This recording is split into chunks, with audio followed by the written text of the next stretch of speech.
Hey everybody, in this video I'm going to talk about the anatomy of the arms and the hands. So let's start with it. And here you can see the bones of the arm and all the muscles. So let me draw it one by one so you can follow along if you want. So taking this purple color, it's not particular reason I'm using purple, but it's more to make everything's clear that it's different. So here we're drawing the clavicle bone. So it's a bit of this S shape. And then let's draw in the scapula or the shoulder bone. So it's a bit like this. So it's this triangle shaped disc that is on our back, and the clavicle is on the front of our body. And on the scapula is our humerus connected. So it has this S shape. It goes here, then opens here. So then we can connect this humerus to the radius and the ulna. In a later video, I will explain more about these bones. So like this. So drawing them now like this for now is fine. And then draw in the hand. So a bit like this. So later I will go more in depth about proportions. Let's make it a bit bigger so that's maybe a bit more easier to see for everyone. So let's start adding the bicep. So the bicep is connected to the scapula, to this part that sticks, that's coming from the back to the front, and between there is the humerus connected. So drawing in the bicep, going like this, and then connected to there. So like this. So now we have the bicep. And there's this net on top of it to show that it's going, it's not going around the humerus, it's still in the front. Later I will also make a side view so you can clearly see that. So the tricep, in some cases you see it, is from the back. So it's here. So it's behind the scapula. So let's connect the pectoralis major, or it's actually the breast. So it's connected here. And I showed that in an earlier video as well. So somewhere here and here. Now I don't have the rib cage to see the spots where it's connected to, but the this breast muscle, it's connected to the humerus as well, and it also makes this muscle, this bicep, bulge out a bit here. So now we can add the deltoid, and that's on top of it. It's a bit lower than where the breast is, and then it connects here, like this here. So then we have this muscle here, the brachioradials, and the radials, it already suggests it's connected to the radius, and it helps rotate our hand. And then we also have the palmaris longus and the flexor carpi ulnaris. So this part is basically a connection of different muscles, but I break them down into muscles.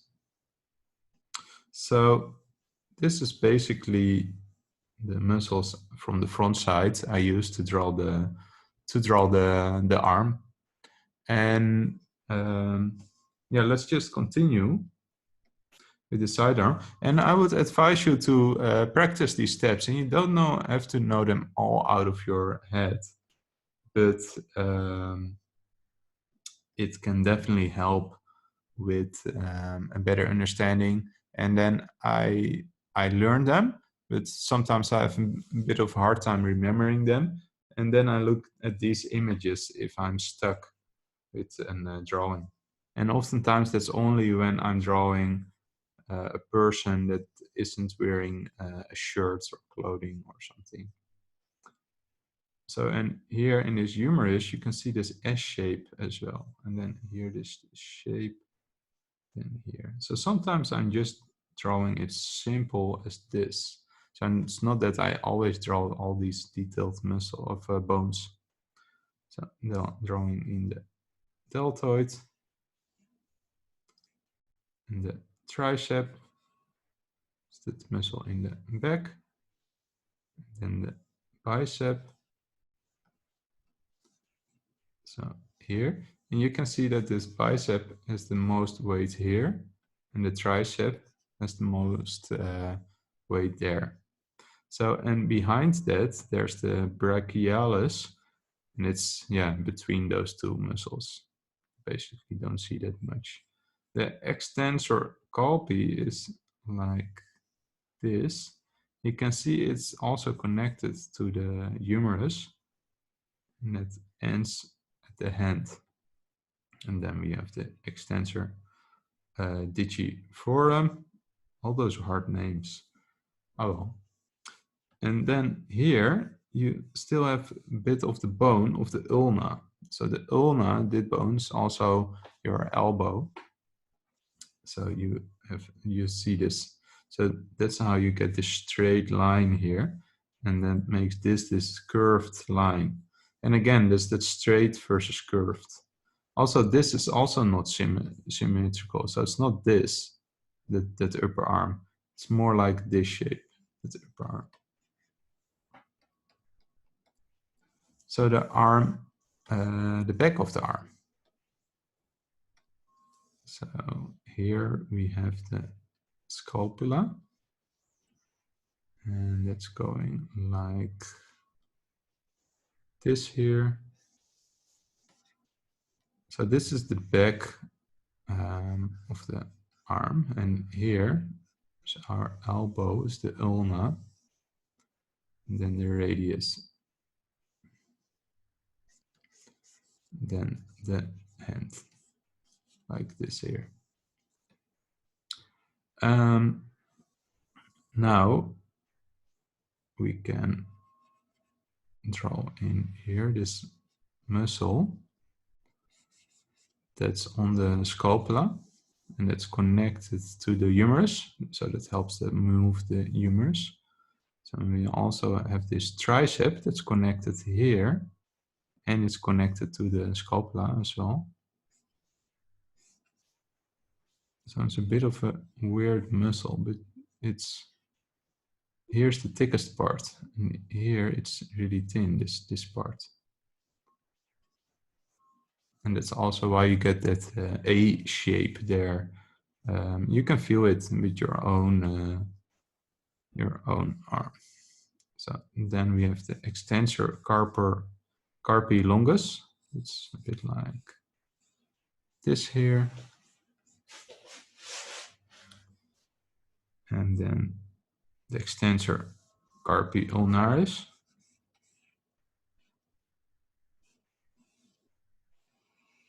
So it's going like this here. And the flexor carpi ulnaris. So that's really thin muscle, and you also see a bit of a muscle here.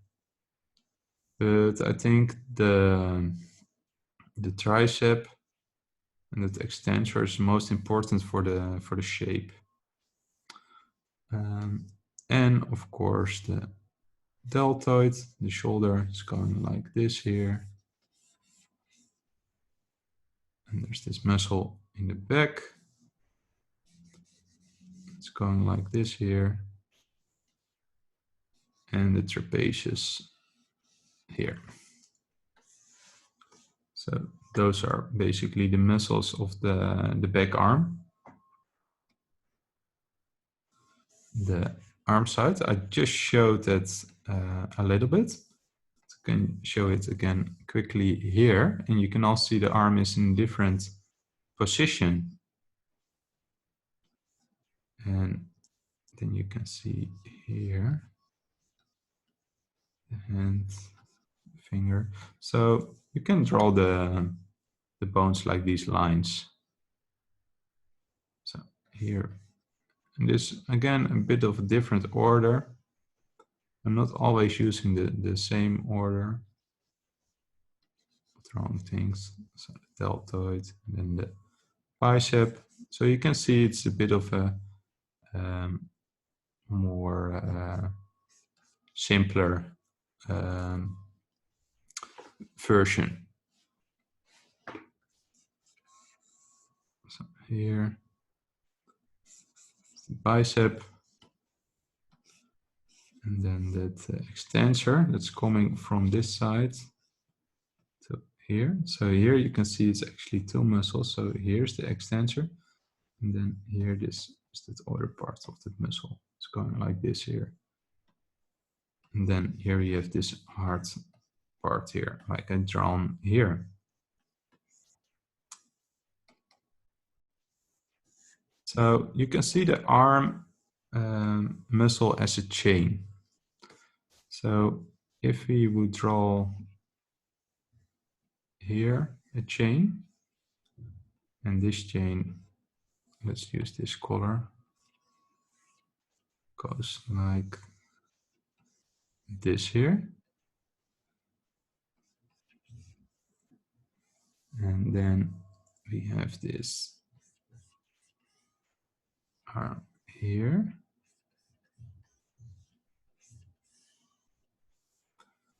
And again, another chain going here.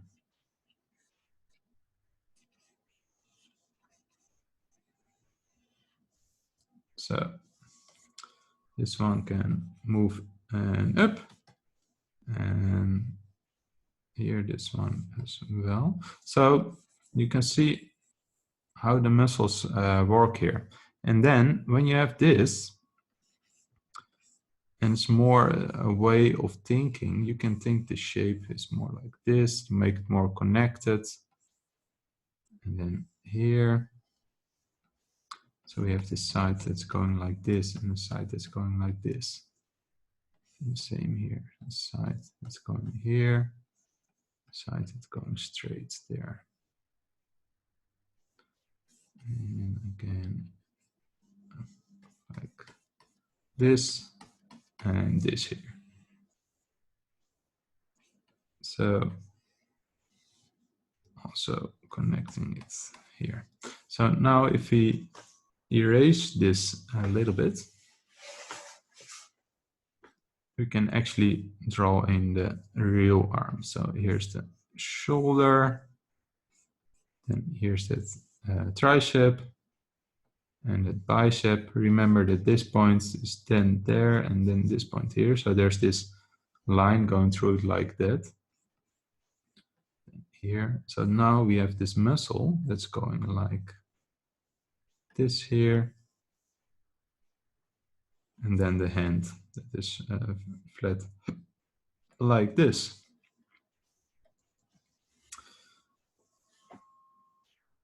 So just a little trick to see the arm as a chain, and that can help make it if you're a bit stuck with drawing it.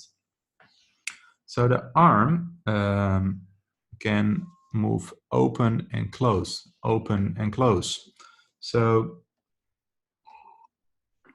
that can be a bit confusing about drawing the arm. So how I approach that is that if we have the scapula like this here, and then here this bone going here, then we have the radius. And you can see that it at this side is wider than at the elbow. And then we have the ulna, and the ulna is at the elbow, it's wider, and that's also here. This is also the elbow, this point. And then it's connected to the hand bones here. So the radius can move over the ulna. So this part's actually also a bit round, and then it can rotate over the ulna. So we have the brachioradius that is connected to this, to the radius from the humerus of the, to this bone to the radius, and that can help, that can make rotate the arm there. So move this off. So what I'm showing here, so here's the arm open and here it's closed, and then you can see that this bone is going over the ulna, and because of that it rotates the hand. So here those bones are aligned and here they're intertwined. Also here you can see that this the elbow can move up and down, and then basically our ulna is like this or over it, depending on the angle of the hand. Watch at your own arm, for example, and try to imagine if you can see those bones in it.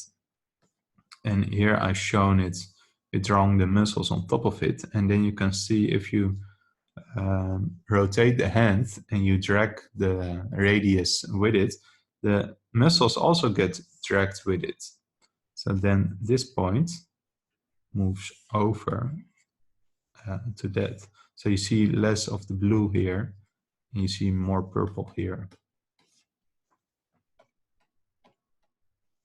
So drawing for shortening, and this course about anatomy, so I'm not going too much in depth about it, but for shortening is when, for example, if we draw a cylinder like this.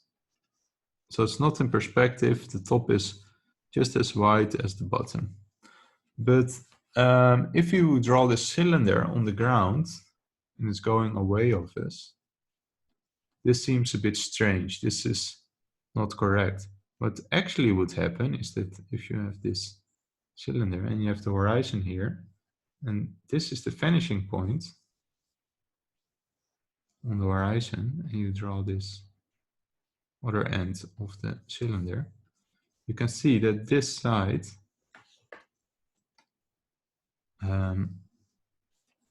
is smaller than this side. So, and it's even a bit of an optical illusion because it feels like it less than it actually is. It's really 3 times as small, and then somehow it doesn't feel that small. But that is for shortening, and drawing the cylinder first can really help make that easier. It's also important to overlap. And with overlap, it's basically if you have 2 balls, so like this, you won't see which ball is in front of it. But if you draw it like this, you draw this, you can see that this ball is in front of it. And that's also how I draw an arm like this, is first with these balls can really help make it more easy and to get more depth in your drawing. So I'll actually show it. So if we would draw the arm, so I'm drawing these balls first.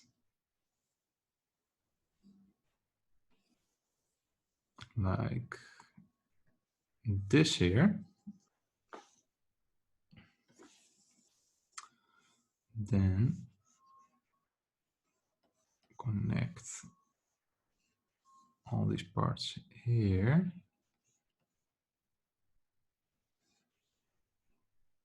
So there's these overlapping lines. So first drawing these balls and then draw on top of that makes it a lot easier. So I would suggest try drawing this this tutorial, and maybe after that you can try to find some photographs where you have an arm, favorably an arm with a lot of muscles, so you can practice those, so you can clearly see it. So here, this is again also a bit of a trick.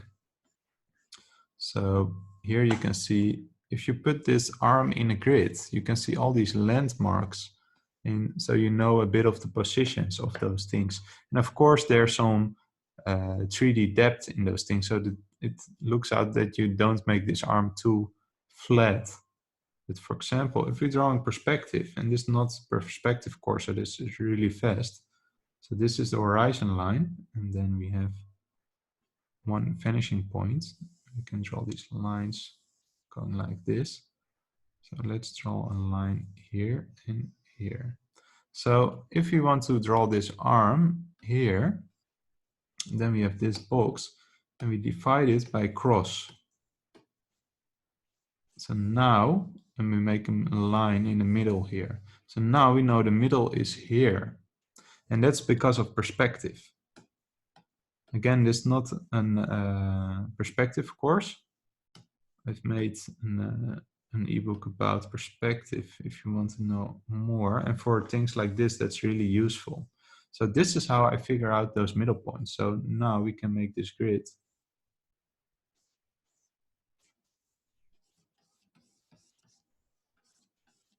Like this here, and also here, this line going through middle. So now we can know this point is actually here. So then somehow, oh, it's actually a bit more up here in the middle somewhere. So here we have this hand is actually this big here. It's insane how big it got, right? Because of the perspective. Then here we have this line going like this here. Then line is going here and then here. So this can help it figure out the perspective. So I would advise you, try it out. Maybe learn some perspective first, because if you don't really fully understand perspective, then it can be really hard to do. So the arm basic shapes. So when I'm drawing arms, I'm not always using all those muscles. Sometimes I use them on the side as a reference. But what I more often use are these basic shapes, like this ball here. And adding the shape here. So going like this here. And then adding this ball here. And then here. So now we have this, we can draw on top of it.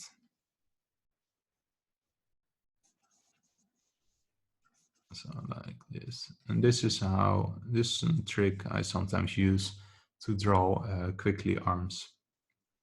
So using basic shapes can help it. And what also makes it easier, this shape is easier to rotate in different angles, right? So like I'm showing here, and I'm also trying to get all these flowing lines in it. Also, what's interesting is that if we have the arm and we have this shape, and we divide it in 3, then we know that the underarm is 2 of these lines. So maybe something like this here. So this part is less than this part. This part's bigger than, and this part is smaller than. So that's a useful trick to be mindful of. And you can use these shapes to draw these arms in different angles. So now for more of a female arm. So let's put this a bit on the side. So start with an action line like this.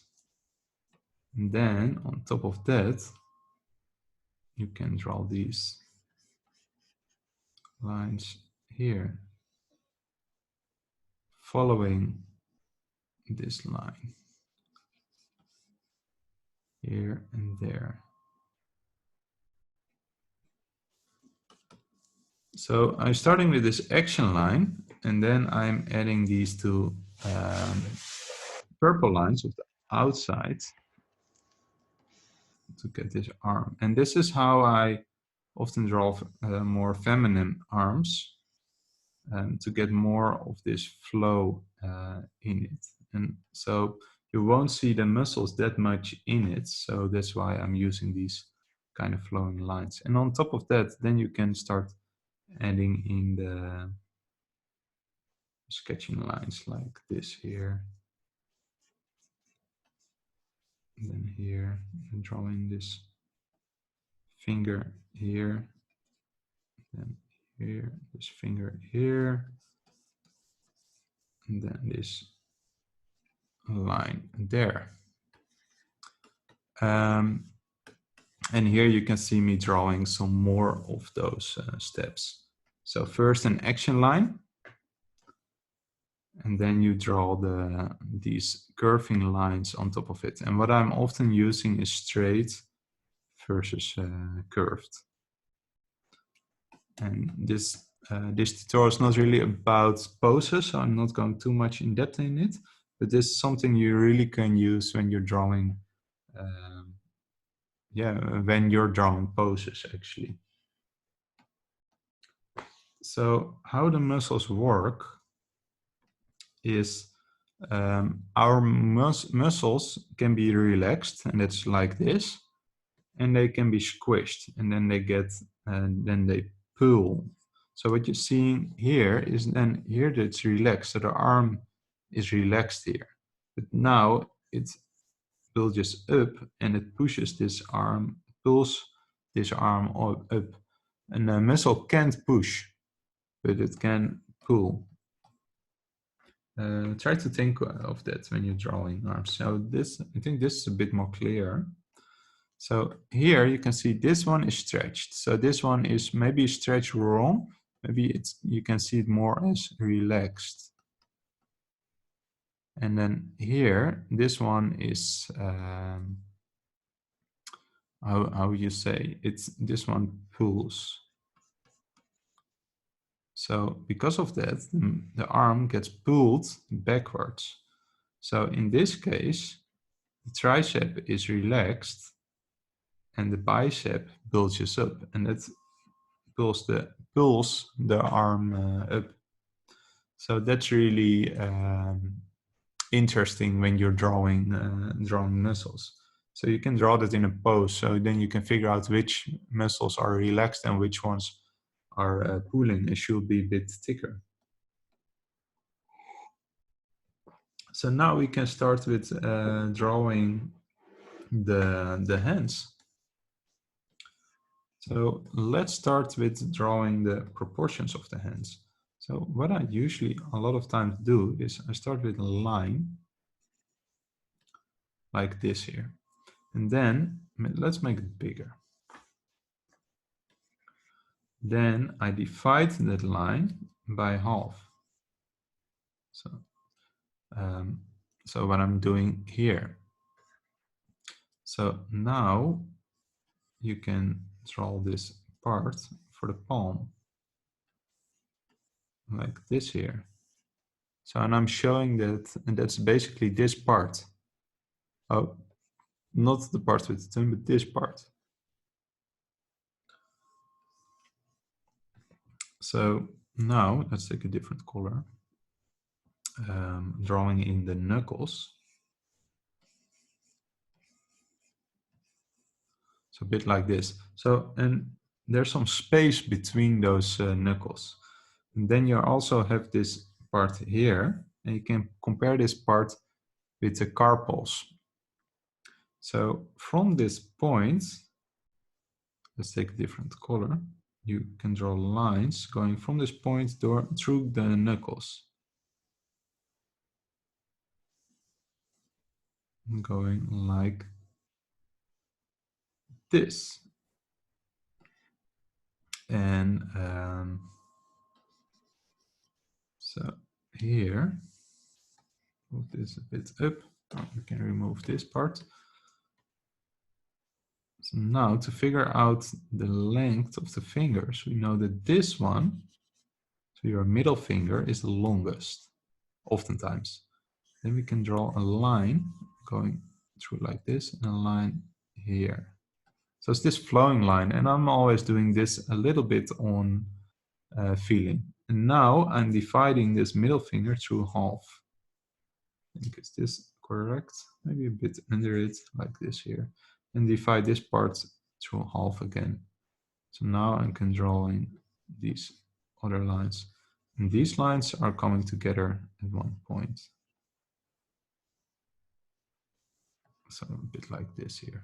I think I've made a little bit of a mistake. I think they should be a little bit smaller. So like this here. So, and you can use this this drawing if you study from these drawings when you're drawing this hand. I'm only trying to show all these steps here. So now we can draw in the fingers. So here, and finger piece here. So now you can draw in those fingers here. And later I will talk a bit more about drawing the fingers. So this part is the widest, this part's smaller. So in a bit, I will show a bit more of that. So now we have the fingers, and of course we also need to draw the thumb. Drawing this line, bit of an action line, and drawing these shapes here to draw that. So you can also look at your own hand to see if those proportions matches up. But this is basically the steps I use to figure out the proportions of the hands. And it's really good to practice. And then at one time, it's also getting automatically in your system. You can also use this method for drawing in perspective, like I'm doing here. So a line, divide that line, draw this box here. Then you can draw this part here and drawing in the knuckles. You can see how rough you could be when you're sketching. You can also, it's also really good to take a bit more time to do it really correctly. So this is half, and then we know that we have these lines going to this point. So here, and etc. So basically the same as I just showed. And I would recommend practice this as well. But first practice that basic view I showed earlier. So the sides of the hand, and now you can see this curve. So again, draw a line like this. Divide that line by 2. Drawing this curving line through it like this.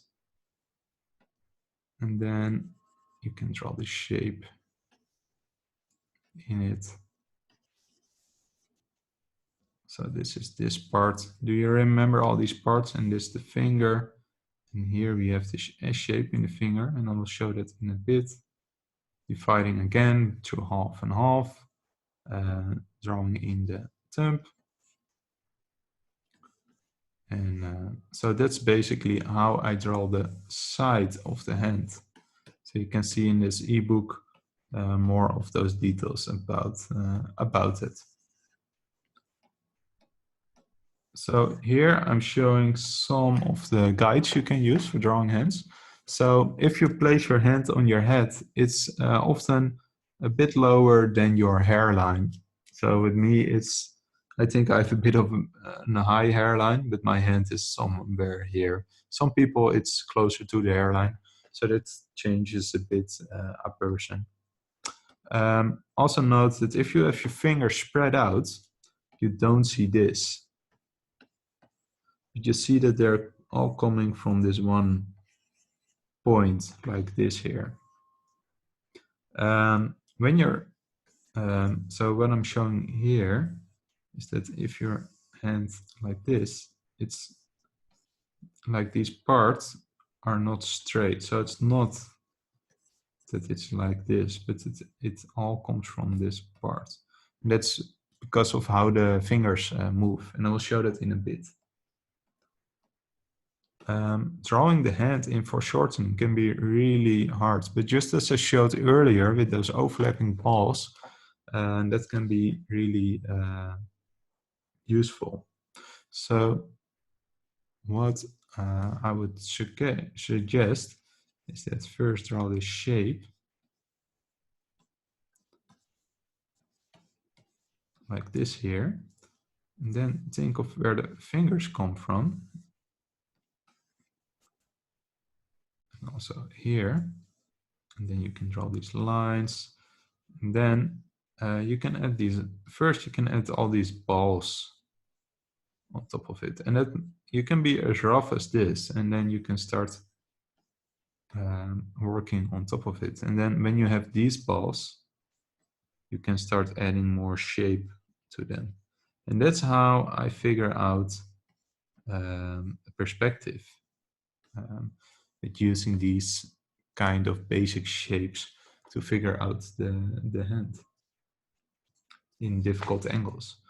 So again, what I'm showing here is that, and this is actually a good study. So maybe make some different hand gestures and make pictures of them with your phone, and then try to break them down in shapes like this. So here I looked at my fist, and then I tried to break it down in 3 shapes. So here my fingers, and here my thumb, here my palm, and here my wrist. Trying to get this flow into it, and then trying to break those shapes down again to see how they are built. So I would suggest try this at home with your own pictures. First, you can study these drawings I did and compare them if they're lookalike. And after that, you can use pictures of your own hand, or maybe if you have a hand model, then you can draw those fingers. So let's go to the drawing the fingers. So I start with drawing a line. Then I add an S shape, and then you can see you already have this finger shaped. So then I'm having these cute lines here and there. So this is an half, this 1/4, and this is 1/4. So this is the half, this is actually the half. So, and these are 2/4. So that's basically how I'm drawing the finger. And also from the top view, if we draw the finger, divide this, and divide again for the fingernail. So now you have the fingernail here. So this part is the widest, and this one is a bit smaller. So you get a bit of a shape like this. So it's not square, so it goes more like this here. So what I'm showing here is how the finger closes. So I just showed that you can draw the finger with this S shape, but if the finger closes, we drawn those lines here, you still remember, then draw this S curve inside it again. And then when the finger closes, even then you see a bit of this S-curve, but it all gets squashed. The squash and stretched within. So try to look at your finger and you can basically see it. So of course this is a bit stylized, but it's more or less like that. And again, every finger is again different. And you can use that in perspective as well. For example, if you're drawing the action line, then drawing, and remember this part is the widest and this a bit tinier, then adding these 3D shapes. And that's also why it's so important to learn how to draw these maybe boring 3D shapes, but it can really help you with drawing fingers and hands in really difficult angles. And again, using a cylinder for difficult angles, you can even use more complex cylinders like this here to drawing in the finger. So and then you can use the same formula as I showed a bit with the hand to draw these difficult angle fingers. So moving the finger. So if you look at your hand, you can see you can woggle a bit your fingers here, but you can also move them up and down. But these parts here, these parts, they can only go up and down, and you can see that. So this is a cylinder, and this is your knuckle is basically a ball. So that because of the ball, you can wiggle your finger like this, and also can move it up and down like that. And your thumb can even move more also inwards of that. So look at your own hand and see how you can move it, and try to understand how those bones work. And that's why I also recommend studying the bones, because that can help you understand a bit how things move in our body. So here, the fingers don't move perfect straight. This looks, so here you can see what I did here. They all have these little different angles in them. So they're not perfectly straight, almost here, especially this one, you can see. So we're organic, so our hands can wiggle a bit and they're a bit skewed. So watch out that you're not drawing everything too straight. You can see it here, all these have all straight angles. So watch out for that. So hand breakdown. And again, I would suggest first study these, and then try maybe drawing hands in from pictures, or watch your favorite animation movie and freeze some frames and try to look at. But so what I'm doing here, so let me draw one of those hands. And first I would draw this block. Then you also have this direction of the hand, and then you can draw these tubes out of it. So, and I think it's maybe good to first try to draw with really tubes, and maybe your drawings get a little bit stiff, but it will get your drawings getting solid. And with solid, I mean that it looks like it's in 3D space, it's constructed. So try that. And then here we have our thumb, like this here. So I would suggest try to look at the hand and try to break it down like I'm showing here. Try to build it with these shapes. And these shapes make it more easy to rotate and play around with. This a bit with the arm I just showed earlier. Also here, I find this really interesting, that if you're drawing the hand and those fingers are closed. So when I told that the fingers are here, so when they're open, they're like this. But when they're closed, they're all going to this point. So look at your hand, and then you can see it, that you get this shape. It goes inwards. You get that flow there. So for when drawing a hand in a gesture, and again, this is not a tutorial about poses, but I wanted to give this little extra, that you're drawing the hand following this action line, and you follow these lines, and you can break, sometimes you can break a bit from it, but try to follow these action line curves. Also here, this hand, so like this here. So first I would recommend learning to draw with those cubes and cylinders and hands, and then you can practice this. And somewhere in the middle is the perfect hand. And so again, you can practice this as well. And here, try to get flow and gesture in your drawing. So maybe you can study those here and try to be loose, especially when you draw these. But also don't forget construction. Hear more about how to start with the gesture first. So again, first an action line, then you can draw a ball or a cube. It doesn't really matter that much, honestly. And then you can draw in the thumb and the wrist and the fingers as one shape. See the fingers as one shape, and then you can break them down. So here, and then of course, you know, the pinky is the smallest.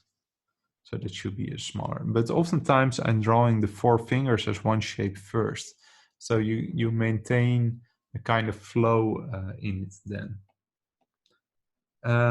So here this is basically a stylized version of the arms and the torso and the hands combined. And here you can see more of these kind of shapes I'm using when I'm drawing these kinds of characters. And I only use these detailed muscles when I really need it, when I'm drawing a superhero in a latex pack, or when I'm drawing a bodybuilder. But when I'm drawing someone in clothing, this will do. This will work, these kind of drawings. Because then you can just draw the clothing on top of it, right? You don't have to draw the muscles all the time. But still, it's good to know all those muscles. And I think it's also really good for beginners, because it can also help you. I showed a lot about using construction and using cylinders to draw these kind of shapes. So what I also would recommend you is take a sketchbook and try drawing as much as you can. Just some doodles, studies of the skull, studies of the hand bones. Look up some images about muscles and study those. And drawing the eyes, looking at a movie and then draw the eyes you see with the expressions, or drawing the different hands. And these studies in your sketchbook, because making a sketchbook, filling a sketchbook page takes less time than working on your iPad or in your computer. It's just so much faster, and you can be really loose. And the tools are really basic, and it gives you restrictions that will help you be quicker. And because of that, you can really progress quickly and practice things. Yeah, and progress things. So if you make effort and make some drawings or studies, tag me in it, and I'm trying to look at everything I got. But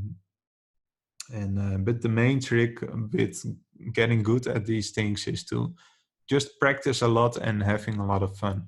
So thanks everyone for watching this video, and I hope to talk to you in another video. Bye bye.